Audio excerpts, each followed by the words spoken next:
President Obama says he's confident Iraqi forces will defeat ISIS terrorists in the battle for Mosul.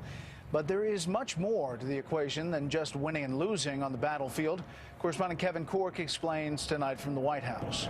As the dusty and dangerous march on Mosul continues in the Iraqi desert, half a world away, President Obama today used a sun-splashed Rose Garden press conference with Italian Prime Minister Matteo Renzi to express his confidence that the fight to reclaim Iraq's second largest city would be won, but hard fought. It is Iraqis who are doing the fighting, and they are performing effectively and bravely and taking on significant casualties.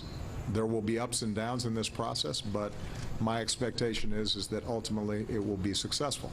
What the president didn't do, however, was define what success in Mosul would ultimately look like. Not just a victory in the fighting, but afterward, when the shooting stops.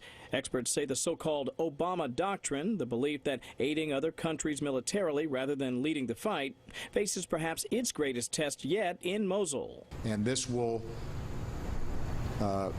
be, I think, a key milestone in what I committed to doing when ISIL first emerged, which was we were going to roll them back, and we are going to ultimately drive them out of population centers, and we will destroy them. Mosul's the heart and soul of the Islamic State's caliphate. John Hanna believes the Mosul campaign will help define Mr. Obama's legacy as a wartime leader who sought to take the U.S. off the front lines of the counterterrorism war. This is a high-risk strategy by the president. He's tried it in Iraq, he's tried it in Libya, he's tried it in Syria.